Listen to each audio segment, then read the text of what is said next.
Welcome everyone today on this Thursday, May 8th, 2025.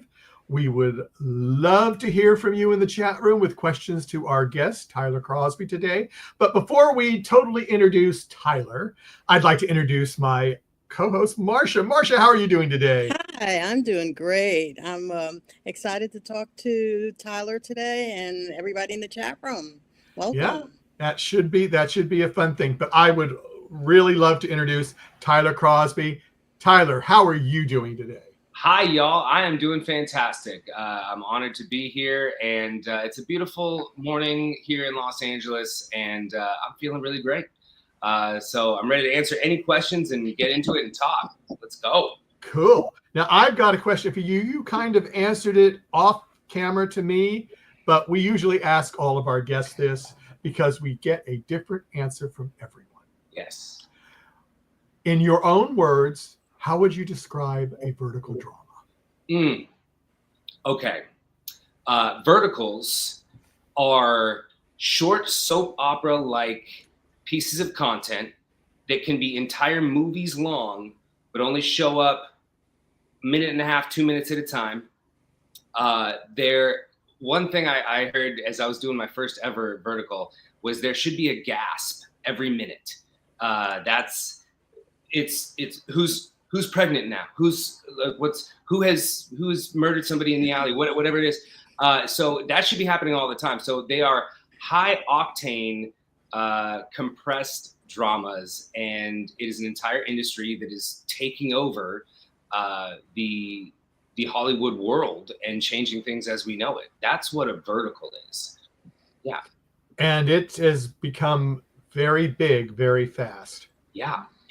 I feel like the first one I did was in the earliest stages of them, and it was everybody was still figuring everything out. I think we made a good product, but it was wild. It was a brand new format that everybody, including directors and producers on set, had to get used to. But we all just kind of pretended like that, we're doing this thing. We know what to do. Brand new, still brand new. Yes. Yeah, and evolving, because it did start in China several years ago, and so they kind of adapted the way the Chinese audience likes things, and you can tell it is changing. Yeah. I mean, it was a lot like the Chinese dramas at the beginning, but now it's evolving, which is wonderful because now you're getting a lot of different content. Yes. And I'm sure as an actor, that really is cool for you. Let's just it's fantastic. Yes, I mean, for a while there, the only things that were coming through in terms of auditions were it was generally a secret identity billionaire who had there's some sort of love triangle going on. Yes. Somebody wants the money, and somebody's doing devious things to get it. Somebody's being lied to. And that is the foundation of many a soap opera on regular TV. Oh yeah. But then we've expanded now into I've done a cowboy vertical with Galatea TV, Stillwell Cowboys, and I played a doctor, and it was I felt like I was in ER, and it's I would like to see it expand into even the comedy region. It's a little bit more difficult, but comedy would be really cool. So yeah, this is only the start. It will only go up from here, no doubt. Yeah, I agree with that. Let me get to a few questions in the chat room, and then I'll go to Marcia. I know she's got tons of questions, and I hope I didn't steal any of hers. We're going to talk about your side business. You have a major love for constructing moss walls, Tyler. Mm-hmm. Can you tell us about your side business, Moss by Cross, and how that came about? Thank you for bringing it up. Yes, I have a business, Moss by Cross, which is obviously a play on my last name. And there's a website, mossbycross.com, and you can see everything that I do, or you can go to the Instagram at Moss by Cross. So what a moss wall is a sort of in my case, it's a large format square, framed out in wood in sort of a shadow box format. And inside is mounted preserved moss. So this is no longer living. This was once living and is now mummified in time. So it maintains its color and its softness. And I really enjoy making large format moss walls, preferably for high-end clientele or restaurants or hotels, wellness centers, these types of things. And it started a few years ago. In college, I found a loophole. I was able to major in visual arts at Princeton University, which was sort of everybody there, they're doing econ, or I got to major in art history, and I got to fill galleries with paintings. So I had some background in creating large boxes, canvas stretchers. And then about 5 years ago, I saw one of these online, and I was like, I can do that. I know how to do that. And the first one I ever did went into a restaurant here in Baldwin Hills, California. And it was sort of a rinky-dink one, but ever since I started, I've owed somebody a moss wall. Somebody's inquired, hey, how do you do this? Can you do this for me? Can you do this for me? And as any entrepreneur could probably tell you, it's difficult to get something like that up and running and decide what you're going to charge for your product, how you're going to advertise your product. And those things I'm still working out, but it is a really great artistic outlet for me because primarily I would like to act. I love it more than anything else, but you can't control when you're selected to do that. And Sadly. Sadly. So, and you can produce your own content. I mean, there's a lot of opportunities for a guy like me. It's really great. I'm really lucky, but this is an art that I can control. So I have a studio just a few blocks away from my apartment here in LA, and I get to make art on my terms. So yeah, please check out mossbycross.com or my Instagram, and you'll get a much better idea of what I'm working with on that stuff. Well, that's cool. Sort of one. If I could jump in on the moss, I learned a lot about you as I was researching for this interview, and I learned a new word today, biophilic. Yeah. So I kind of figured out what it meant, but it is still kind of a new term. That's related to the kind of art that this is. Yeah. This is biophilic design.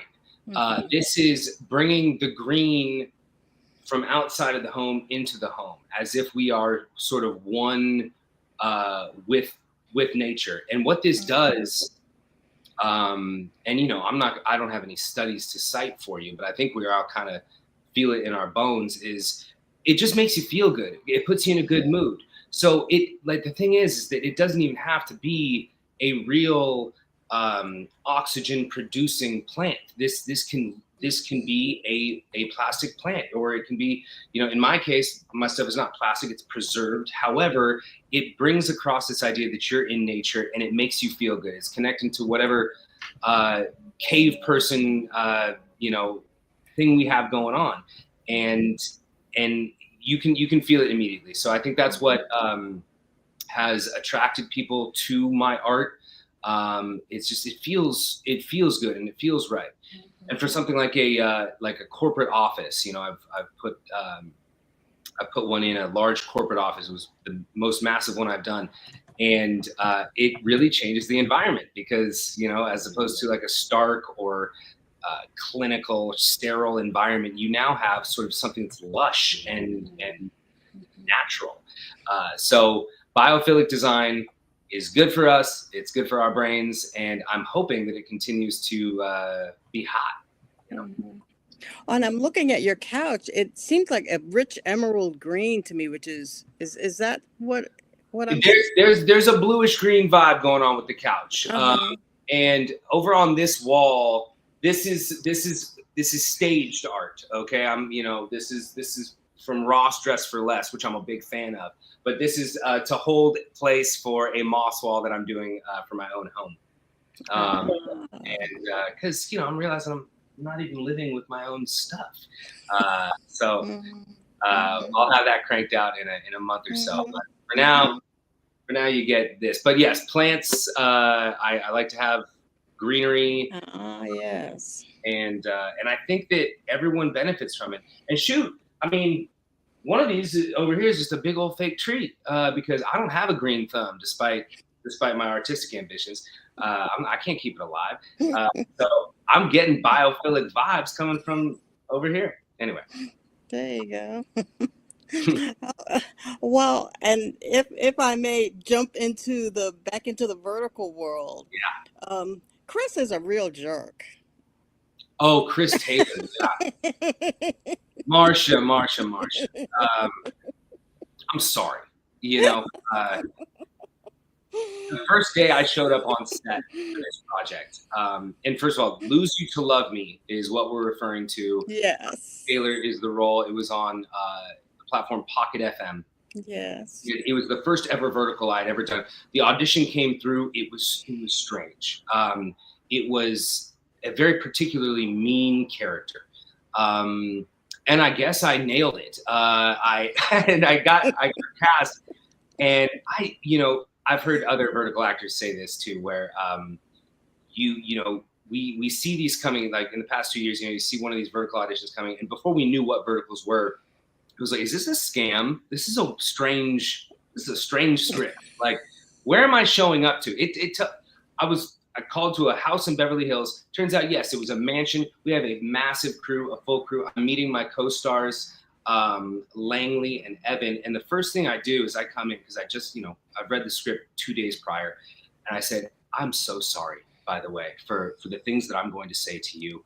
I'm a good guy. And I hope you can believe that right now. And so I've played a few villainous a-holes, and I always try to really reverse that energy as I'm walking around set with my coffee. Really ask people how they're doing, show that I care. But yes, real jerk. Well, on that note, because someone in the chat room had a question that we can go on about Chris Taylor. Okay. And this is, on a scale from 1 to 10, with 10 being the highest, 1 being the lowest, how much do you relate to Chris Taylor? Okay. I mean, and I'll say I'll have a 0 if you'd like. Yeah. I am. So as an actor, you want to be able to identify somehow, some way with the character you're playing. You don't have to like the character you're playing. And in fact, I really didn't like him at all. I wouldn't get along with the dude. What do I get? There's a scene. It is a flashback scene in college where he is at a party. I'm shirtless. I'm throwing a football. So we both like being at backyard barbecue parties. Okay. Okay. There's one. I don't know if that's a full point, but it's a half a point, maybe a factor. That's a half a point. And then he is really. This was a translation thing from obviously the original script and the culture it came from. But there's a big thing about the soup. The soup is a big character. Yes. Yeah. It is a metaphor, no doubt, for my love or my connection or my need to be with my original partner. And she's making the soup, and I want the soup. But then I'm missing the soup after I have ultimately chosen my mistress. And shoot, I like soup, guys. I do like soup. I like a split pea. I like a black bean. I like an Italian wedding every once in a while. So I would call that another half point. I have 1 out of 10. I'm 1 out of 10 in common with Chris Taylor. Otherwise, I'm not rich. I could not possibly say the things that come out of that man's mouth. And I would like to be in a monogamous situation. He's really all over the place. Yeah, I very little in common with that guy that I played. And I will say this, I really like being the villain, guys. It is more fun for me than, you're playing the good guy. You might punch somebody, you might pick up the girl, you might say a few righteous lines, but you're just being the straight man. It's great to show up and have the camera on you at all times, and be number one on the call sheet or whatever. But if I'm number 3 or 4 on the call sheet and I'm saying villainous things and I'm really playing a character, gosh, I will do that all day long. It's a lot of fun. I like to be liked, and it's tough. So, well, here's another. I'm just getting rid of all the Chris Taylor things. Yes. How did you get introduced to the vertical space as an actor? Yeah. By the way, hated you as Chris Taylor, which shows how awesome an actor you are. That is so kind. That the hatred is backed by respect, and I appreciate that so much. So yes, the vertical space happened with this very first audition, which I just recently mentioned. That came across, and I had done it. I decided it was an audition for Chris Taylor. He's telling Sabrina, who the lead, she's the lead of the series, telling Sabrina that this is going to be a contractual marriage, and that she will bear his child, and that's going to be it. There's going to be no love. And so I decided in the audition to be doing a fixing my tie. It's always kind of nice to have some business when you're doing this, as opposed to speaking straight to camera. So I really sent it, and I was just mean. And I think I was a little in a strange mood that day too. And I was just like, okay, whatever, I'm doing this. This is going to be purely transactional. And that booked me the role. And believe me, nobody knows what you're showing up to on set. But like I said, I showed up to a massive operation where I was like, oh, this is a real deal production, with plenty of funding behind it, plenty of professionals behind it. And it just so happens that we're filming this way. And that was my very first introduction.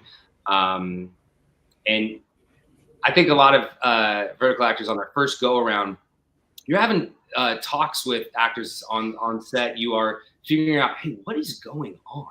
Like, this is like, what you're moving so fast as well. Everybody has to be on board with that. You get 1.5 takes, as I like to say.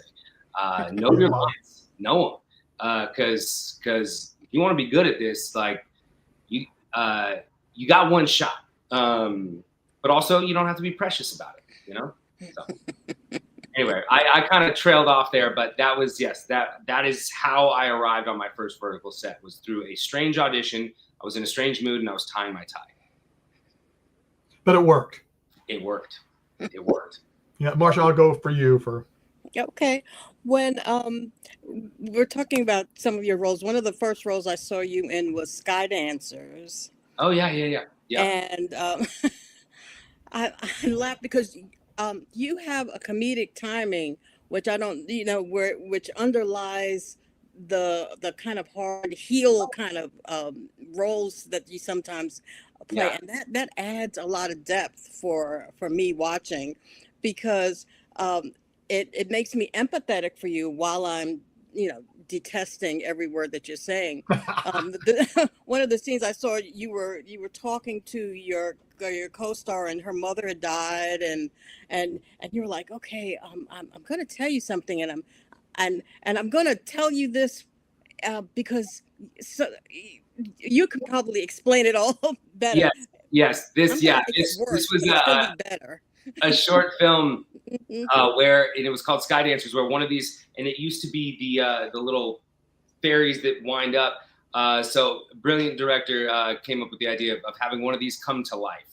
But I am featured in the opening of this film as sort of the cause for the lead to kind of go into almost a psychosis and see this fairy. But I think my name was Brad. I've played so many Brads. I mean, look at me.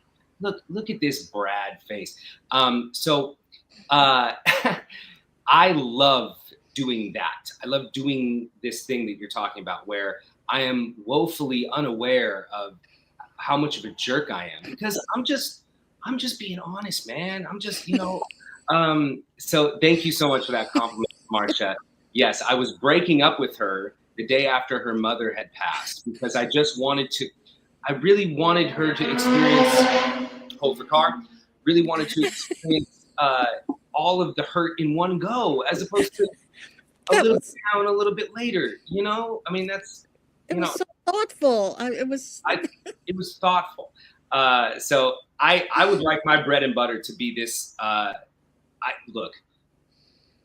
don't know if my manager would agree with, like, I should be a good guy. I should play a detective. I should be a cowboy. And I want all of those things. But being a dumb jerk is super fun. So thank you, Marcia.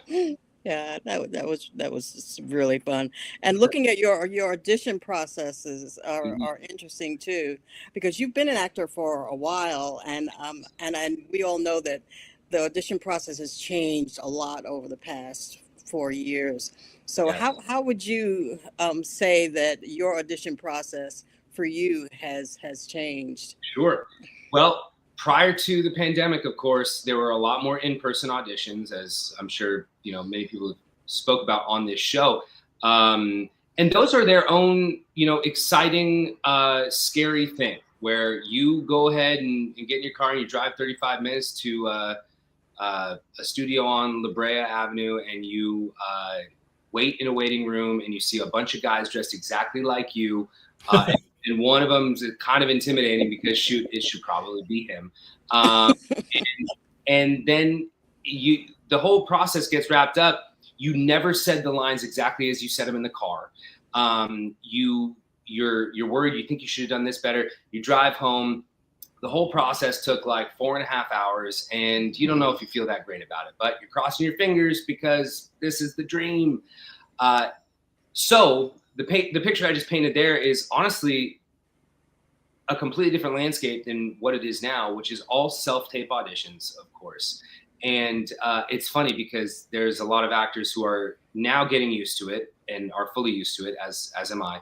But there was a lot of beef, a lot of angst about the fact that, oh, they're being lazy, casting's being lazy, they're not bringing us in anymore. How are they going to feel my energy in the room? And I'm like, shoot, I put it on screen. Like, this is very convenient. That 4.5 hour process going to the La Brea spot, I'm banging that out in 45 minutes in my living room right here in front of this window.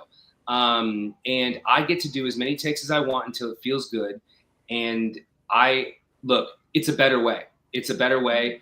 And this is now the future. So I can see now that everything's back up, there's no, lockdown or anything like that. This is why we're still doing it this way.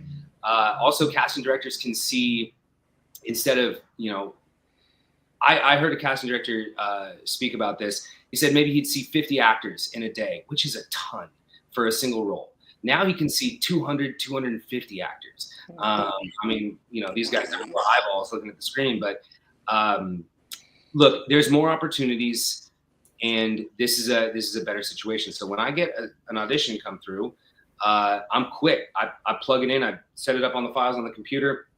I get off book. I know exactly what I got to do. I have the camera right here, and my girlfriend is generally my reader. She is so helpful. She is so fantastic. I mean, every single thing that comes through, she is just ready for me. But a lot of people need to, Zoom their buddy or have somebody come over and be a reader. So I got a pretty locked down process, and I do attribute that to, you got to do a lot of these auditions to book stuff. And it doesn't, it's the idea as an actor is, as you move forward in your career, you just kind of lessen that ratio. You book 1 out of 100, then maybe book 1 out of 60. And then if it's 1 out of 40, you are cooking.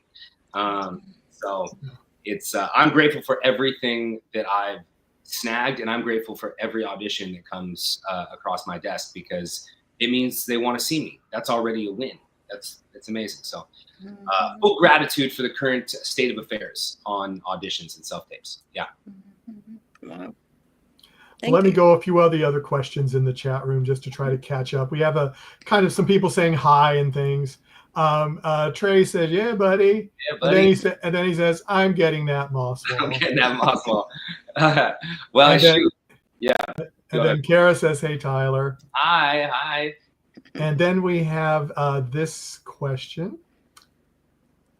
Oh, we did that one. Sorry. I mishit. I don't think I posted this one. What are the top 3 things you would tell someone starting out in acting? And what are the top 3 qualities that also helps you making it in the business? Me making it in the business. What helps me? Okay, so shoot, I don't know if I'm going to hit 3 on the dot, but if you're starting out in acting, first of all, make sure you really love it and you really want to do it. I've heard other actors say that before, and I was kind of annoyed when they said that. I said, well, of course I love it. But the thing is, if you're doing it so that you can have Instagram followers or exposure or something like that, then you're not going to get a lot of fulfillment out of that. If you want to play in the sandbox and have fun with your friends and play pretend and rehearse and find moments and get it right and do high fives at the end of a successful scene, then go all the way with this. And you need to do what the industry wants you to do. I mean, and that doesn't mean you need to be pigeonholed. I mean, you need to get headshots. You need to get them from a pro, not your buddy. You need to get footage any which way you can and make it look high quality, and then put it into a reel or get some clips. You need to be on Actors Access. You need to be on LA Casting. There is a formula here, and I say this with a little grin because this will be my admission portion. When I graduated from college, shoot, guys, I thought I was God's gift to theater, and that everybody already knew who I was because I'm. They had to. Yeah. They had to. Yeah. There was some sort of underground network who had blasted absolutely my arrival to Hollywood. And so I was waiting for years for 2 men in suits to come to my front door looking for the next Matt Damon and tell me to come with them because it's my time. And guys, they never came. The cavalry never showed up. So it's funny. I think that I could have gotten out of my own way a lot earlier than I did. I don't regret anything at all. But my 20s were a series of ego beatdowns where I found out that no, nobody knows who you are, man. It's great that you were a big star in college theater, but that's not how it plays here. And that's the thing is, I would refuse. Like I was like, well, I don't have $500 for headshots, man. I'm a busboy right now. So I wouldn't do it. When in reality, instead of spending money on pitchers of beer at the dive bar, I should have been saving up for headshots because that's going to actually get you there. So you need the materials. There are some prereqs here. The qualities that have allowed me to move forward and experience the traction and the momentum that I have in the past year and a half are, first of all, persistence in terms of these auditions. You don't be lazy with them. Do them. Every look is a good look. And my number one thing is how hold for siren. You got it? Yeah. Are you good? Maybe it's those 2 people coming, but they're coming late. Are you guys? I'm already. They're here for you. I'm talking. Thank you. No. Yeah. Control your world, Tyler. Control your world. The next Matt Day. I'm my own thing. So it's showing up to set and really being so grateful to be there. First of all, that's a no-brainer. I mean, this is awesome. It is so cool to show up to set, as an actor. And it's so funny, you'll have PAs coming up to you offering you a bottle of water, and like you feel like a big star, and it's so be gracious to everyone. Find out their names. Shoot, I make thank you notes. I get invited back, so that's the thing that helps me the most. And I think that, I don't know if I hit 3 bullet points on all that, but that's my advice to actors starting out and continuing. Yes. Well, that's good. Now, here's a question kind of relative, because I think they were coming for you, by the way. Have you been recognized when you're walking around town? Yeah, that's a good I question. have this. Okay. I was on a set of a movie, and this was 2 months after Lose You to Love Me came out, the first vertical, which had 2 installments, 2 episodes. Yeah. And I was thinking, man, nobody has seen this, you know? And I was actually on a movie set in Temecula where I was playing a jerk ex-boyfriend, classic. And we were doing a wedding scene, and one of the extras at the wedding like leaned across the table and says, "Hey, I know who you are. I know who you are. You're that rich D-bag from that show on the phone." And I was like, wow, it was a big moment, guys. And I played it cool, man. I was like, oh, you saw that? Yeah, you know. But inside, I was like, yes, this finally happened, man. Yes. And there's been a couple times that I've been arrested. I work at a restaurant in Beverly Hills as the survival job. I wear a few hats, and I've been recognized a couple times there too from the vertical action, and that is exciting. Look, fame is not something I need. It's exciting to imagine that people are going to recognize you, but I think just a sprinkling of that would be very nice and validating. An overload of that, you know, shoot, I don't know if I'll ever get there, but that, you know, I don't envy these guys who got to hide and not go to the grocery store. That's for sure. That is so true. Yeah. Have you practiced your autograph yet? Oh yeah, I've been practicing for a long time on that. Yes, I'm concerned that it takes a little too long. I do a big swoop, crossing the T at the end, because if I'm being mobbed outside and there's the paparazzi, I mean, you know, then it's TC. Now I'm getting swamped here. I can't swoop everybody. I can't swoop everybody.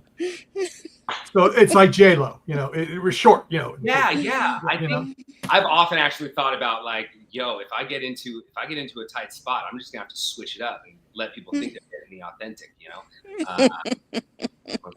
We'll see. No, that is so true. That is so true. But it's good you've been having some fun with that, because it can get overwhelming. Yeah, and you know, that's my things. I think that like there's these guys that I would consider in my league that are the vertical, the vert boys, the big vertical stars, are like the guys that Real Short has on contract, or they got him going. I don't know if they got him on contract, but it seems like that would be the case. But they do a lot. Yeah, they just do a lot. And I think that they are probably getting recognized left and right. I mean, I can only imagine. They're constantly showing up on people's phones. And I wonder if it's already like, oh boy, this is what this is. This is what this is. But shoot, if you get a free sandwich or a coffee out of it. Oh yeah. I'm not too big to turn that down. Anyway. Well, you know, the vertical conventions are coming. You know, the conventions built around vertical stars. They are coming. So yes, they are coming. I mean, this is wild, man. This is a whole industry that is just created itself. It's cool. Yeah. Have you been invited yet to the one in LA? No, not yet. And we'll see. I think that Real Short is really the biggest player in the game, as far as I know. And I think that they are kind of, I know that they put on events, and I think that they have, or maybe discontinued the Verties. So that's an interesting thing. And no, I haven't received any invites for these. That's just fine. I was nominated as Best Supporting Actor for my role as Clay Cartwright in Stillwell Cowboys by a fan account, which is really seemed to garner a lot. I think they're called Vertical Drama Love on Instagram, ran by a woman in the UK. I think her name is Jen. And I mean, it's just so cool that there are people creating these sounding boards and these platforms and doing exactly what you're doing, Michael and Marcia, like, because it is creating this community, which is millions strong. So yeah, people want to talk about this. Yeah.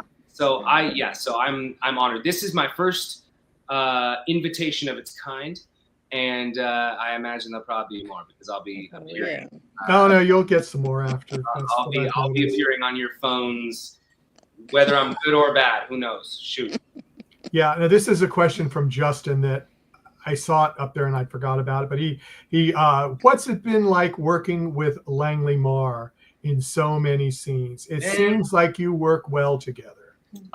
Langley Marr played Sabrina in Lose You to Love Me. So we got time to do 2 different episodes. They brought us all back like 6 or 8 months after the fact, after we wrapped the first go around. So on these vertical sets, you know, and this is Langley. This is who I came up to. I realized like, you're probably playing the and I said, hey, I'm Tyler. I am so sorry about what I'm going to say to you. And, you know, I think I kind of shocked her, and she was, you know, in the hair curlers or something. And then we got on set, and it was the very first scene. And I come out of this bedroom in a silk red robe, and I haven't said a word on camera yet. And I open the door and I say, where is she? And I sound just like Batman. And then I realized, like, that's how that sounds. I was like, oh, I'm Batman. I'm a billionaire, and I'm okay. I guess this is what it is. And she literally, you know, we're facing off. I'm sounding like Batman in our very first scene. We've never acted together before in our lives. And she is taking it so fully seriously. She is in the zone. Langley honestly brought the professionalism to that set like no one else did. So I love this question about her. I have nothing but respect for her. She really set the tone. And when you're working with a silly, it was a silly script. There were silly words to be said. She made them all real. And she showed a lot of us how that was possible. So nothing but respect for Langley. A great time, a fun, super fun actor. And she's going to go far. That's a bona fide movie star right there. Mm-hmm. Yeah. Mm-hmm. Mm-hmm. Well, this is the last warning for people in the chat room. If you've got a question for Tyler, we're going to be cutting it off in about 5 minutes. So bring in your last questions. And if I have time, I will go to them. Marcia, do you have a final question for Tyler? Yeah. Your involvement in the vertical dramas, it's the Wild West, as you talked about. It feels like there's so much more to do. Has your outlook changed or developed in what you want to do? Mm-hmm. So I've loved the 5 verticals that I've been a part of. I intend to do more. I imagine I will. There are. You want to, if you're an actor in a position where you get to pick and choose, or you get to shape your career based on the content you would like to do, I mean, you are in a very lucky spot. I'm in the luckiest spot I've been in my entire acting career. But I would like to do smart stuff. I want to do Western stuff. I would like to do things that I haven't done before. And so I understand how actors get to this place. I think that there are some actors in verticals who are unwittingly, getting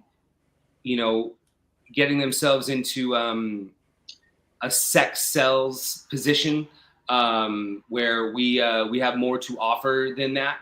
And so I will probably be staying away from projects where that's the primary focus and the driver.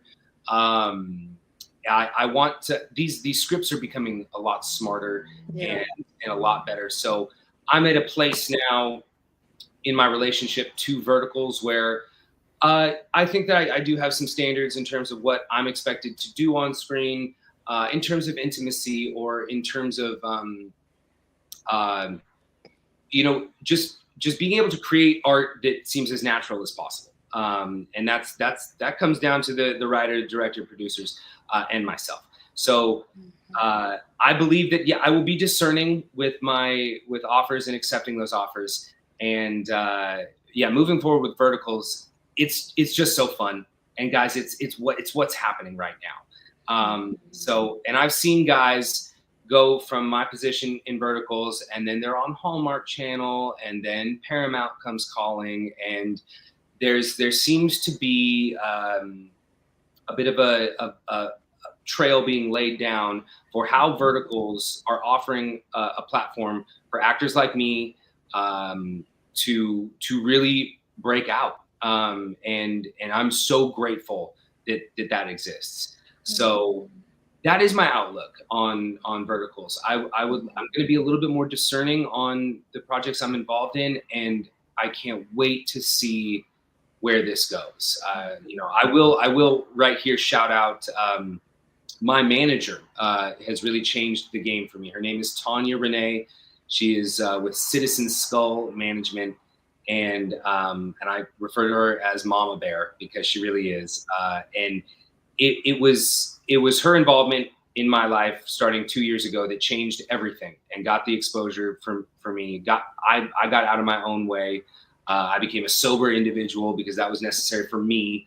And it was just, so I'm just full of gratitude, Marsha. Life rocks right now. And to be able to like be on set and to be able to create Moss art, I'm a really, really lucky guy. So thank you. Well, I'd like to thank you for bringing your authentic self to us and to fans. It helps us enjoy not only your acting, but the more of Tyler, and to establish that and look forward to whatever you're going to do in the future. We appreciate it so much. My pleasure. Yeah, I appreciate it too. Thank you. I'd like to second that too, and thank you so much for accepting our invite and coming. And it's been a pleasure. Thank you, Michael. Thank you very much for inviting me. Let's do it again. We'll do a recap after the next vertical I do, and we'll talk about what. That would be great. And stick with us after we go off air. Too. Yeah, stick with us after we go off air for a few minutes. I wanted to tell you something off air. Absolutely, so cool. We don't. Yeah, I don't like to throw too many carrots out there for the fans, so it's not good. Next time, yeah. But so everyone from Talented Universe and the NDB Media Network, we're so happy you all came. Check us out. We've got more coming this week. We've got tomorrow. Now, see, I've got to remember what I've got going on tomorrow. It is so fun. We have Rick Nakato coming tomorrow, and that will be at 7 p.m. Eastern time, 4 p.m. Pacific time. And then next week we have on the 14th at 5 p.m. Eastern, 2 p.m. Pacific, we have Evan Gambardella. And on the 15th, the next day at 12 noon, 9 a.m. Pacific time, we have Kirby Elwood. And this just got booked on the 22nd of May. I believe it's going to be at 12 p.m. also, 9 a.m. Pacific. Juliet Chevelle is going to be with us.